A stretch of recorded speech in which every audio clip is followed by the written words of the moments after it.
Assalamualaikum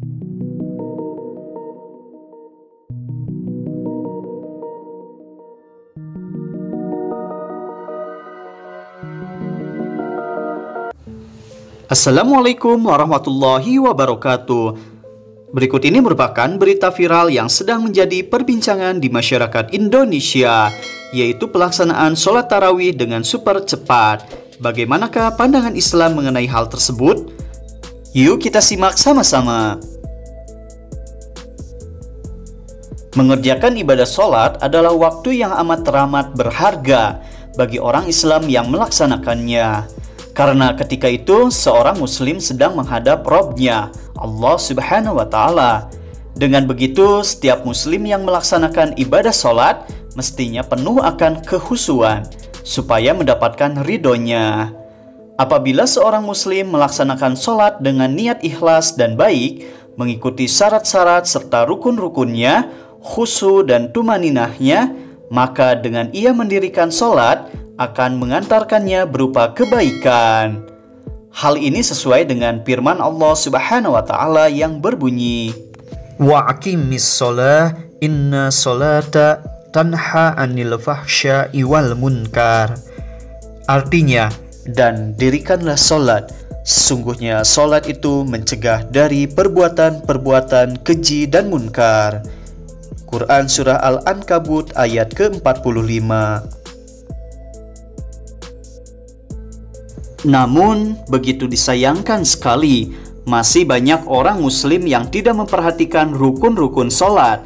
Bahkan mengenai kekhusyuan dan tumaninahnya sholat masih diabaikan oleh kebanyakan muslim.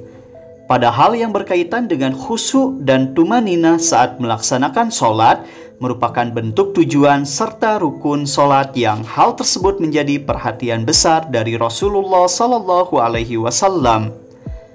Rasulullah Shallallahu Alaihi Wasallam menyatakan bahwa seseorang yang melaksanakan ruku dan sujudnya tidak sempurna disebut sebagai pencuri. Bahkan hal tersebut merupakan suatu pencurian terjelek. Dalam sabda Rasulullah Shallallahu Alaihi Wasallam berbunyi, "Sejahat-jahatnya pencuri adalah orang yang mencuri dalam sholatnya."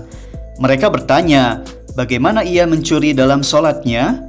Beliau Shallallahu Alaihi Wasallam menjawab, ia tidak menyempurnakan ruku dan sujudnya. Hadis riwayat Imam Ahmad. Tumaninah termasuk ke dalam salah satu bentuk rukun sholat yang mesti kita perhatikan. Apabila kita mengabaikannya, maka sholat yang dilaksanakan oleh kita menjadi tidak sah. Dengan begitu, ini menjadi sebuah permasalahan yang amat penting sekali. Sebab yang berhubungan dengan sah atau tidaknya sholat yang dikerjakan oleh muslim, Rasulullah Shallallahu Alaihi Wasallam menyatakan dalam sabdanya yang berbunyi, tidak sah sholat seseorang, sehingga ia menegakkan, meluruskan punggungnya ketika ruku dan sujud. Hadis riwayat Abu Dawud. Apabila sholat yang dikerjakan dengan tempo yang amat cepat, maka hal tersebut teramat sulit untuk kita mendapatkan kekhusyuan dan tumaninah dalam sholat yang kita kerjakan. Jika kita tidak mencapai kekhusyuan dan tumaninah saat mengerjakan sholat, maka sholat tersebut tidaklah memenuhi salah satu rukunnya. Dengan demikian, sholat yang kurang salah satu rukunnya, maka sholatnya dihukumi batal. Nah, dengan begitu kita harus memperhatikan yang namanya kekhusyuan dan tumaninah saat mengerjakan sholat, yaitu kita harus juga memperhatikan rukun-rukun sholat yang baik dan benar, yang sesuai dengan yang dicontohkan oleh Rasulullah Shallallahu Alaihi Wasallam. Demikian, semoga bisa bermanfaat. Assalamualaikum warahmatullahi wabarakatuh.